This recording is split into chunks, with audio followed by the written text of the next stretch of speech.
BC Ramesh గౌడన్న గారి ఆహ్వానం మేరకు వైఎస్ఆర్సీపీ పార్టీ ఆధ్వర్యంలో ఈ నెల 12వ తారీఖున నిర్వహించబోయే ఫీజు రియంబర్స్మెంట్ పోర్ దీక్ష పైన ఆ యొక్క కార్యక్రమానికి ఏసీ జనసంఘం తరపున సంపూర్ణంగా మద్దతును తెలియజేస్తూ అన్నగారు చెప్పినట్లు దాదాపు ఈ 9 నెలల పాలన తీసుకుంటే ఎన్నికల ముందు ప్రతి ఒక్క హామీని నెరవేర్స్తానని చెప్పినటువంటి చంద్రబాబు నాయుడు గారు ఈరోజు చూస్తే మాత్రం ప్రతి ఒక్క హామీని పక్కన పెట్టుకుంటూ మరీ పాతపాటే పాడుకుంటూ అదే ధోరణితో ముందుకు వెళ్తున్నటువంటి చంద్రబాబు నాయుడు పైన ఖచ్చితంగా దళిత గిరిజన ప్రజా సంఘాల ఆధ్వర్యంలో వైఎస్ఆర్సీపీ పార్టీకి పూర్తిగా మద్దతు తెలియజేస్తూ ఖచ్చితంగా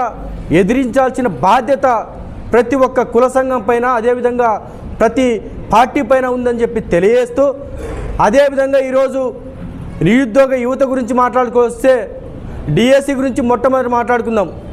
మేము అధికారం చేపట్టిన మొట్టమొదటి రోజుల్లోనే మొదటి నెలలోనే డిఎస్సిని పూర్తిగా 21,000 నోటిఫికేషన్ ఇచ్చి వెంటనే అమలు చేస్తానని చెప్పినటువంటి చంద్రబాబు నాయుడు గారు తీరా ఇప్పుడు దాదాపు 9 నెలలుగా అవస్థాన్నప్పటికీ కనీసం డిఎస్సి పైన ఇప్పటికీ సరైన స్పష్టత లేకోకుండా అదేవిధంగా కొనసాగడానికి తీవ్రంగా వ్యతిరేకిస్తూ ఉన్నాం.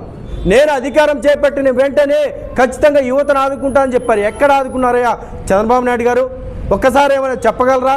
అదేవిధంగా దాదాపు 3,900 కోట్ల రూపాయలని ఫీజు రియంబర్స్మెంట్ ఇప్పటికీ పూర్తిగా మీరు ఇంప్లిమెంట్ చేయకుండా కనీసం మీరు బడ్జెట్లో కూడా పెట్టకపోతే ఆ కాలేజీలో కొన్ని వేల మంది విద్యార్థుల సర్టిఫికెట్లు అక్కడ ఉండడం వల్ల కనీసం వాళ్ళు చదువుకునే వాళ్ళైతే మరి నెక్స్ట్ లెవెల్కి వెళ్ళాలి, లేదంటే కంప్లీట్ అయిన వాళ్ళు ఉద్యోగం చేయాలి. ఉద్యోగం చేయకుండా చదువుకోకుండా పూర్తిగా డ్రాప్అవుట్స్ పెరిగి అదేవిధంగా ఏదైతే ఉద్యోగం చేసే క్రమంలో ముందుగానే రాయలసీమ ప్రాంతం అంటే పూర్తిగా వెడిగిమైన ప్రాంతం. ఈ యొక్క ప్రాంతంలో పక్కన చెప్పుకోవడానికి మాత్రం కియా ఉంది తప్ప కనీసం ఎక్కడ ఉద్యోగాలు లేని పరిస్థితి ఉంది. పక్కనున్న కియాలో చాలా మంది చెప్తా ఉన్నారు అనంతపురం వాసులకి ఏమైంది అయ్యా, ఖచ్చితంగా అనంతపురంలో కియా ఉందని చెప్పి చెప్పుకోవడానికి మాత్రమే కియా ఉంది తప్ప ఖచ్చితంగా ఆచరణలో లేదు. ఎందుకంటే పక్కన ఎక్కడో ఉన్న తమిళనాడు వాళ్ళు లేకపోతే ఇంకో రాష్ట్రం వాళ్ళు ఇక్కడ ఉన్నారు తప్ప మా జిల్లా వాసులు మాత్రం ఇప్పటివరకు సరైన న్యాయం జరగలేదు, సరైన పద్ధతిలో లేదు.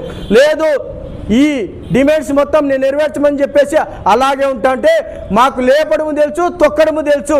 ఖచ్చితంగా పాతాలను కూడా తొక్కడానికి కూడా సిద్ధమవుతామని చెప్పి హెచ్చరిస్తూ